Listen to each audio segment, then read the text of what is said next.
안녕하세요. 이번 시간 실장 농지법을 함께 보도록 하겠습니다. 농지법은 우리 시험에 두 문제가 출제되고 있습니다. 여기 농지법은 농지법의 적용 대상으로서 현행 농지법에 따르게 되면 농업인이 농지를 소유하도록 되어 있습니다.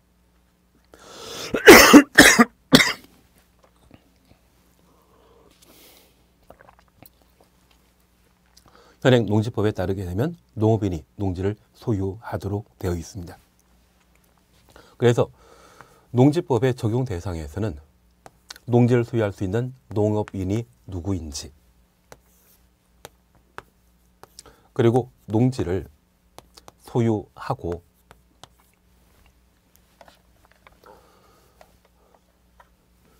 작용하는 때, 스스로 경작하는 때 농지를 소유하도록 되어 있습니다. 그래서 농업인과 농지, 작용에 관한 사항, 그리고 위탁 경영에 관한 사항을 각각 정리하시면서 농업 경영에 관한 사항을 파악하시는 게 필요합니다. 이러한 농업 경영과 구분되는 것으로서 대리 경작과 농지의 임대차 구분하시는 게 필요하십니다. 그리고 농지법에서는 농지의 소유, 그리고 사용, 보전에 관한 사항들을 각각 다루게 됩니다. 이러한 농지법의 내용은 우리가 시험 범위에 해당되는 공인중개사법 내용보다 훨 많습니다.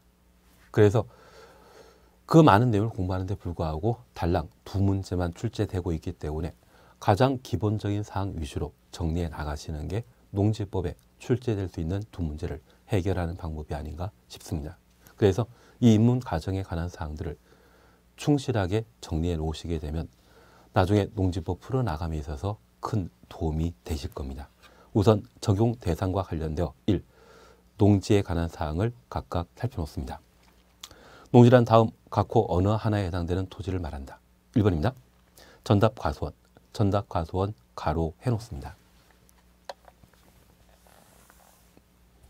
여기 농지와 관련되어서는 우선 지목이 전, 답, 과수원에 해당하게 되면 농지라 표현하게 됩니다. 그래서 전답 과수원의 경우는 농작물을 재배하건 재배하지 않건 관계없이 항상 농지에 해당하게 됩니다. 그 밖에 법적 지문 불문하고 실제 추천없습니다. 농작물의 경작지 또는 다음 식물의 재배시로 사용하는 토지. 전답 과수원을 제외하고 우리는 지목대란 말을 들어본 적 있습니다. 지목대의 경우에는 건물 건축할 수 있는 땅인데 건물 건축하지 않고 실제 농작물을 경작하거나 재배하게 되면 그러한 땅을 농지라 표현하게 됩니다. 우리가 인삼을 경작한다고 합니까? 재배한다 합니까? 그래서 열해에 걸쳐 농사 짓고 수확하게 되면 그때는 재배라 표현하고 1년 짧게 농사 짓는 것이라면 그때는 경작이란 말로 각각 대신하게 됩니다. 그래서 농지는 전답 과수원 외 지목인 때는 실제 농작물을 경작하거나 재배하는 곳을 농지라 표현하게 됩니다. 그리고 2번입니다. 농지 개량시설, 개량시설 추천없습니다. 농축산물 생산시설, 생산시설 줄쳐 놓습니다. 여기 개량시설은 관계농업을 시행하기 위해서는 저수지 등의 관계 수리시설을 필요로 합니다. 그래서 농지 주변에 저수지 등이 있다면 또는 농사 짓는 데 도움되는 시설 설치하게 되면 그것을 개량시설이라 하고 이 농지 개량시설도 농지에 포함시키게 됩니다. 그리고 농축산물 생산시설, 우리 소나 돼지를 키우는 곳을 축사라 하고 버섯 재배하는 곳이 있다면 온실이란 말로 대신하게 됩니다. 그러한 것들은 농축산물 생산 시설에 해당되는 것으로 이도 농지가 되게 됩니다. 그러면 우리 잠깐 이것만 살펴놓습니다. 만약 기존에 논밭으로 사용하고 있던 지목 전인 땅 또는 답인 땅을 소를 키우기 위한 축사로 바꾸게 되면 농지에서 농지로 바꾸는 것이죠. 이러한 것들은 농지 전용이 아닙니다. 여기 농지 전용이라 함은 종전에 농지로 사용했던 땅을 나무 심기 위한 산지로, 건물 건축하기 위한 대지로 바꾸는 것을 원래 목적을 달리 했다 해서 농지 전용이라 표현하게 됩니다. 다만 지목 전 답을 돼지 키우기 위한 축사로 용도를 변경하게 되면 그것은 농지 전용이다 아니다. 농지 자체로 사용하기 때문에 이때는 농지 전용이 아닙니다. 반면 지목 전 답을 농업인이 거주하기 위한 농가 주택으로 용도를 변경하게 되면 그때는 농지 전용에 해당하게 됩니다. 농지 전용이라는 말 어느 정도 이해되시겠습니까? 그리고 동그라미 의원입니다. 다음 각호의 토지는 농지에서 제외한다. 1번입니다. 지목이 전답 가소는 아닌 추천없습니다. 토지로서 농작물 경작지 또는 다년생 식물 재배지로 계속하여 사용하는 기간이 3년 미만인 토지, 3년 미만 줄쳐 놓습니다. 그리고 2번입니다. 지목 미만인 토지로서 산지관리법에 따른 산지 전용허가 거치지 아니하고 산지 전용허가 거치지 아니하고 가로 해놓습니다. 농작물의 경작, 다년생 식물의 재배지로 이용되는 토지. 그러면 종전에 지목 이마인 토지를 산지 전용 허가 거치지 아니하고 농작물의 경작지 등으로 사용하게 되면 적법하게 전용한 것이다. 불법이다. 불법이죠. 그래서 이러한 땅은 임야일 뿐, 산지일 뿐 농지가 될 수 없습니다. 그리고 3번 초지. 대관령 목장 같은 경우에는 풀밭이 있어야만 한우를 방목하는 게 가능하다고 하더라고요. 그러한 풀 많이 자라는 초지는 농지법상 농지이다 아니다. 아니다. 그 정도를 각각 구분해 놓습니다. 그래서 농지와 관련된 범위 살펴놓으시고 농지에서 제외되는 것으로서 지목, 전답, 과수원 외 땅을 경작지나 재배로 사용하게 되면 농지이지만 그 사용 기간이 3년 미만인 때에는 농지법의 농지에서 제외시킨다. 그 정도를 확인해 놓습니다. 2번입니다. 농업인에 관한 사항을 함께 보십니다. 1번입니다. 1000제곱미터 이상의 농지에서 1000제곱미터 이상의 농지 가로 해놓습니다. 농작물 또는 다년생 식물을 경작 또는 재배하거나 1년 중 90일 이상 농업에 종사하는 자. 이제 농업인에 관한 사항을 함께 정리해 주시는데 여기 농업인과 관련되어 농지를 작용하기 위해 농지를 취득하게 되면 농지 원부라는 게 만들어집니다. 그래서 농지를 소유하게 되었을 때 농부지 원부의 작성 대상은 1000제곱미터 이상의 농지를 취득한 때만 농지 원부의 작성 대상이 되게 됩니다. 우리 주말 체험 영농이라는 말 들어본 적 있습니까? 그 주말 체험 영농에 있어서는 세대 구성원 전체가 소유할 수 있는 농지의 면적이 1000제곱미터 미만입니다. 1000제곱미터 이상이 되게 되면 농지법의 농지원부의 작성 대상이 되기 때문에 취미생활로 농사 짓는 것 아니거든요. 그래서 농업인은 1000제곱미터 이상의 농지를 소유한 자가 농업인이 되게 됩니다. 다만 지금 당장 농지는 가지고 있지 않지만 열심히 일해서 농지 살 수도 있죠. 그래서 농지를 소유하고 있지 않지만 1년 중에 90일 이상 농업에 종사하는 자는 농업인이 되게 됩니다. 그러면 잠깐 이해하실 것이 있습니다. 우리 주변에 배추나 여러 가지 채소를 심게 되면 수확하는 기간이 보통 3개월입니다. 그 3개월 고려하여 90일 이상 농업에 종사하게 되면 그분을 농업인으로 판단하게 됩니다. 그리고 2번입니다. 농지의 330m 이상의 고정식 온실 등을 설치하여 농작물 등을 경작하는 자, 이들은 농업인입니다. 그래서 시설 농업이라 해서 온실 등을 갖추는 자는 면적 330m 이상의 농지를 소유한다고 하면 이들도 농업인으로 판단하게 됩니다. 그래서 시설 없이 전답을 취득하게 된다면, 전답 과선 취득하게 된다면 그때는 면적 1000제곱미터 이상일 때, 온실 등을 설치하고 농지를 소유한다면 330제곱미터 이상일 때 농지원부의 작성 대상이 되게 됩니다. 그들은 농업인이다. 3번입니다. 대가축. 대가축은 소와 말을 말합니다. 이두, 두 마리를 말합니다. 중가축, 10두. 중가축은 돼지 등을 말합니다. 10마리 이상 키울 것. 소가축이라 하면 토끼 등을 말합니다. 100마리. 가금이라고 하면 닭이나 오리를 말합니다. 1000수. 꿀벌, 10군 이상. 이것 양봉하는 것을 말합니다.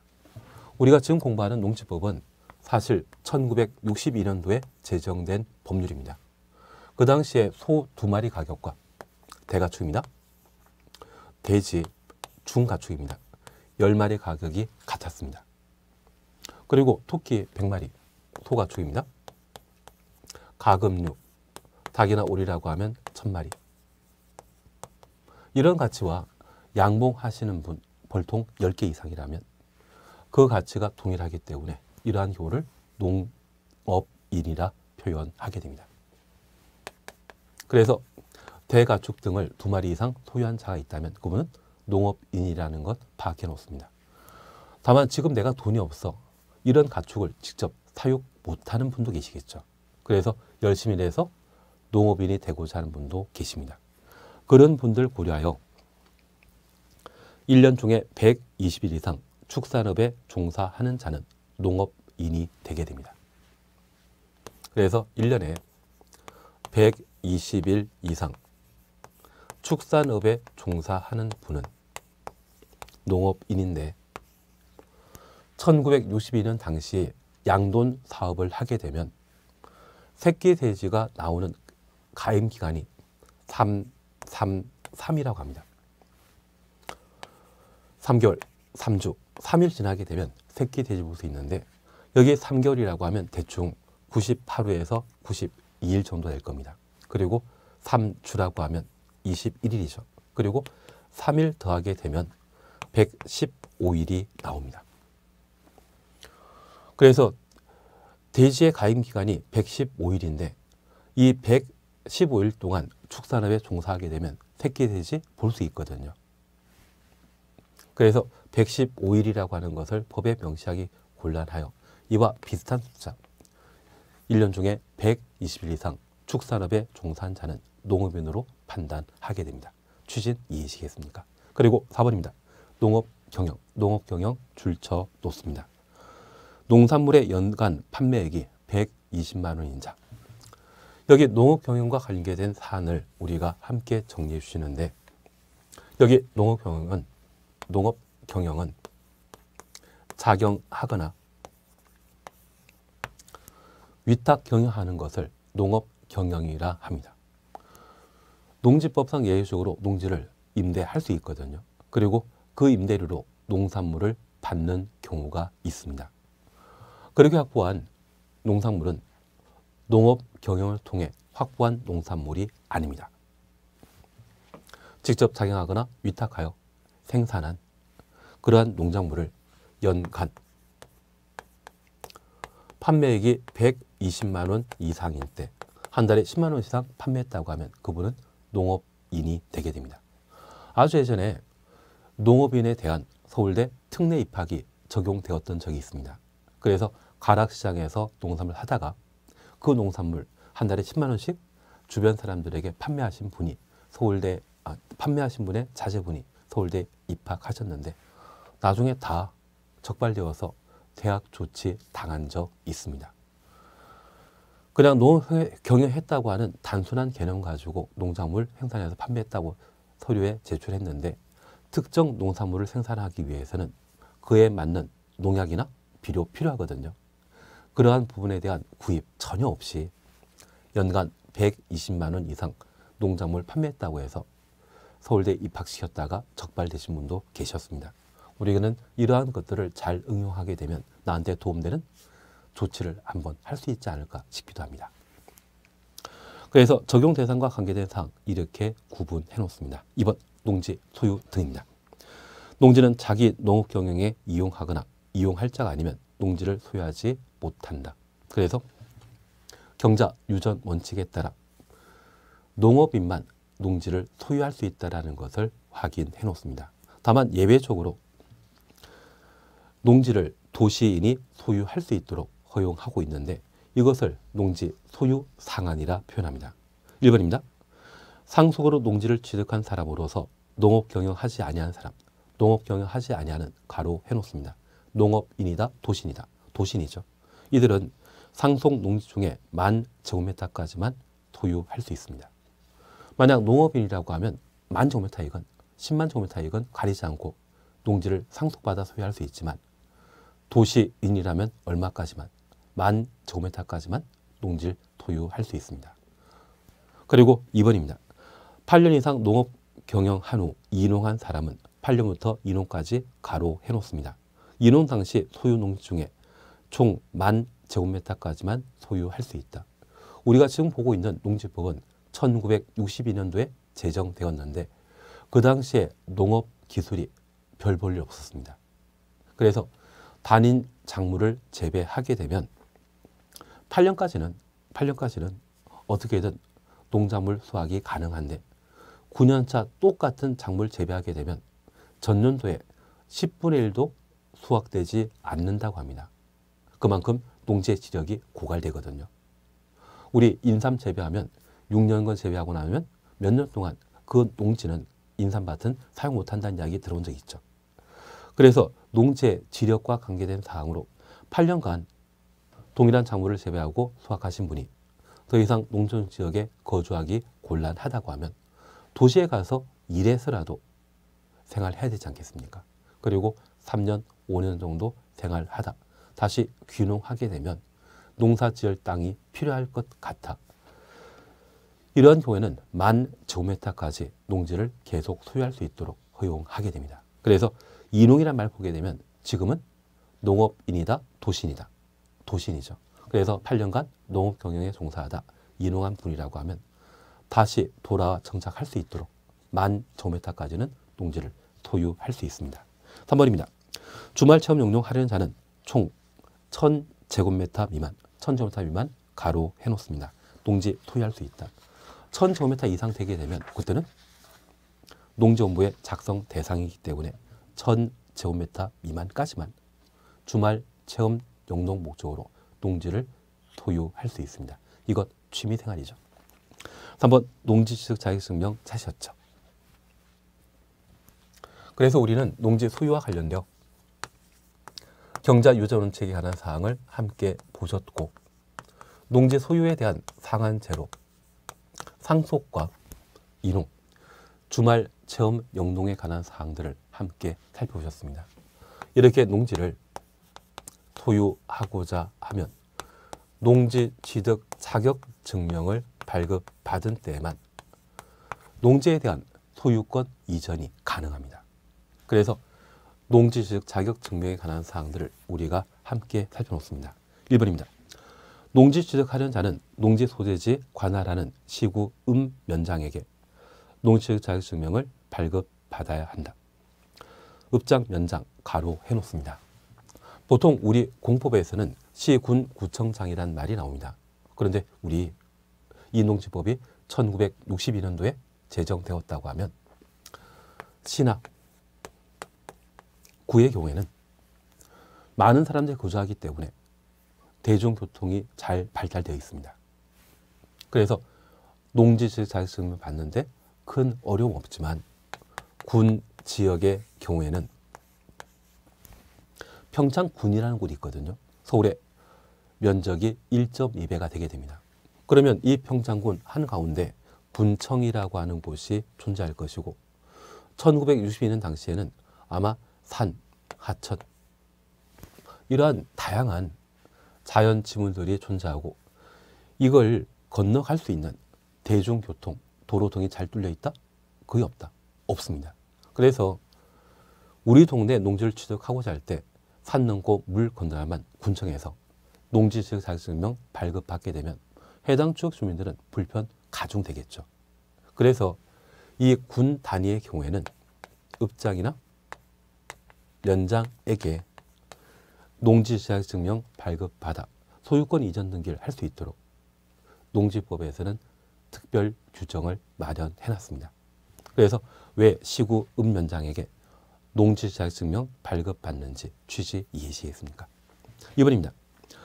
농지자격증명 발급받은 자는 농업경영계획서, 농업경영계획서 가로 해놓습니다. 작성하여 시구 읍면장에게 그 발급을 신청하여야 한다.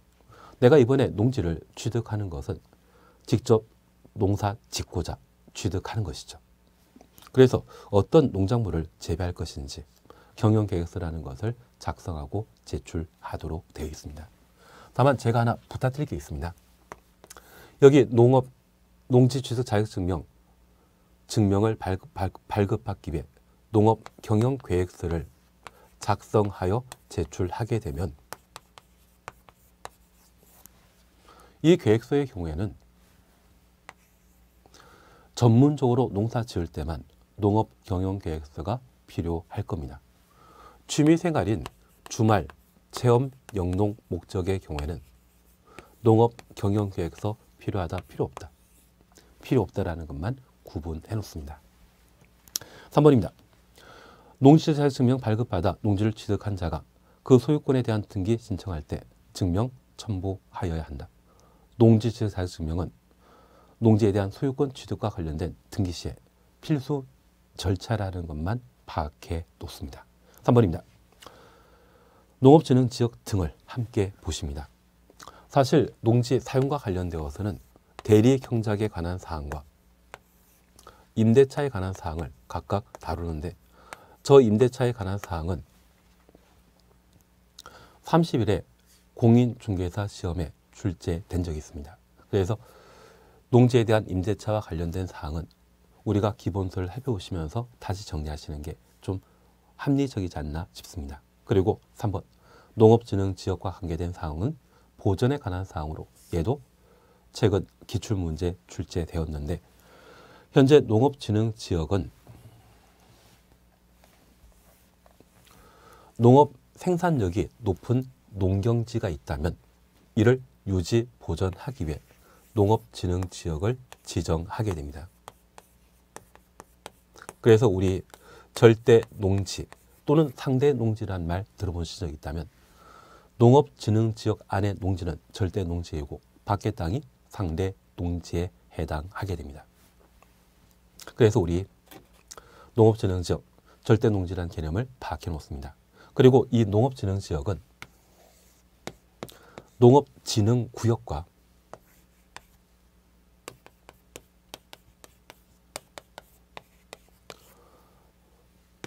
보호구역으로 구분하고 있습니다. 그래서 우리 달걀 보시게 되면 이 달걀에는 노른자와 흰자 있죠. 노른자가 농업진흥구역이고 흰자가 농업보호구역에 해당되게 되는데 바둑판처럼 네모 반듯하게 잘 정비되어 있는 농경지가 있다면 걔는 농업진흥구역에 해당되고 이 농경지 바로 옆에 저수지나 관계 수리설이 잘 갖춰진 곳이 있다면 걔가 농업보호구역에 해당하게 됩니다. 그래서 우리 달걀은 농업진흥구역이고 그 달걀에 노른자는 농업진흥구역, 흰자는 농업보호구역으로 구분한다. 이 정도를 잠깐 파악해 놓습니다. 1번입니다. 지도이사 추천했습니다. 농림축산식품부 장관, 농림부 장관이 하겠습니다. 승인받아 농업진흥지역 지정한다. 2번 농업진흥지역은 국토의 개 및 용에 관한 법률에 따른 녹관농자, 녹지역부터 자연환경보전지역까지 가로 해놓습니다. 주거적, 상업적, 공업지역은 주택이나 상가 건축할 땅이기 때문에 농업진흥지역의 지정 대상 아니고 녹간농지에 속해 있는 농지 중에 보전할 만한 가치가 있다면 농업진흥지역으로 지정할 수 있습니다. 다만 특별시의 녹지지역은 제외한다. 특별시의 녹지지역 가로 해놓습니다. 얘가 30회 기출 지문이거든요. 특별시의 녹지지역은 서울을 말하고 이 서울의 녹지지역은 농업진흥지역 지정 대상이 아닙니다. 현재 서울에는 관농자가 없습니다. 서울에는 죄다 주상공록인데 이 서울에는 남산이나 한강 흘러가는 곳이 다 자연녹지역입니다. 그래서 이러한 부분에 대해서는 농사 짓는 땅이 현재 서울에 거의 극히 드물기 때문에 농업진흥지역 지정 대상이 아니며 서울에 많은 인구가 유입되다 보니 이 녹지지역이 어느 정도 개발 여지가 있다고 하면 주거지역이나 상업적으로 개발할 필요가 있기 때문에 특별시의 녹지지역은 농업진흥지역의 지정 대상이 아닙니다. 이번 농지 전용 차시였죠. 농지 전용이란 농지를 농작물의 경작지 등의 농업생산, 농지 개량 외 용도로 사용하는 것을 말한다. 외 용도 줄만 쳐놓습니다. 그래서 우리 농지는 지목전답과수원이거나 지목전답과수원 외 땅 중에 실제 경작지로 사용되는 곳이 농지입니다. 이곳에 생산시설이나 개량시설 설치하게 된다면 그것은 농지 전용 아니죠. 다만 이 농지를 농가주택 만드는 데 사용하게 되면 그것을 뭐란다? 농지 전용이라 표현하게 됩니다. 2번 농지 전용하려는 자는 농림부 장관의 허가 받아야 된다. 농림부 장관의 허가 가로 해놓습니다. 3번입니다. 주무부 장관이나 지방자치단체장, 주무부 장관부터 지방자치단체장 가로 해놓습니다. 농지 전용에 관하여 협의하려는 경우 협의 주쳐놓습니다. 농림부 장관과 농지 전용에 대한 협의하여야 한다. 4번입니다. 농지를 다음 어느 하나에 해당되는 시설 부지로 전용하려는 자는 시군 구청장에게 신고하여야 한다. 시군 구청장에게 신고 가로 해놓습니다. 1번 농업인 주택. 그러면 농지를 농지가 아닌 다른 용도로 사용하는 것을 농지 전용이라 표현하게 됩니다. 그런데 이 농지 전용과 관련되어 농지를 농지가 아닌 다른 목적으로 사용하고자 하는데 그 주체가 행정청인 때는 농지에 대한 전용 협의 절차를 거쳐 농지를 전용할 수 있습니다. 여기 농지에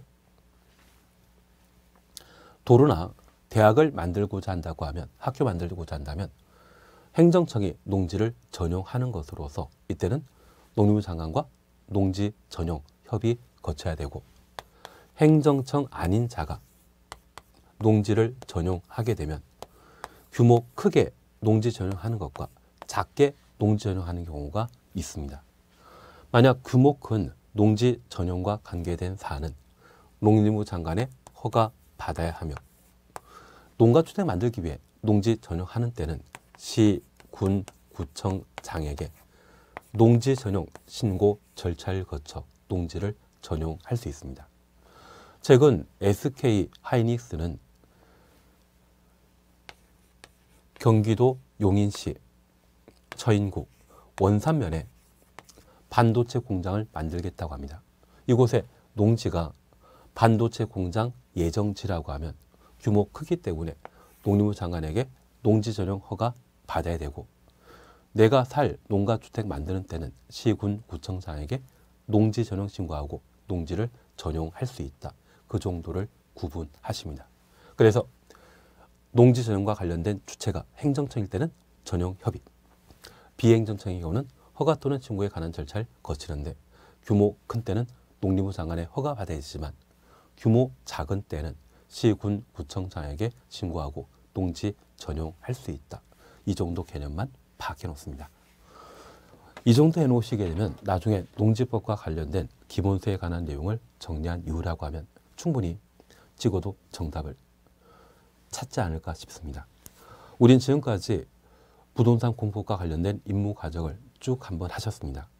기본서 들어오기 전에 기초적인 상식, 기초적인 지식을 축적하기 위해 이 입문 과정을 꼭 듣고 들어오시면 수월하게 부동산 공법이라는 것을 정리할 수 있지 않나 싶습니다. 여기까지 함께 하도록 하겠습니다. 수고하셨습니다.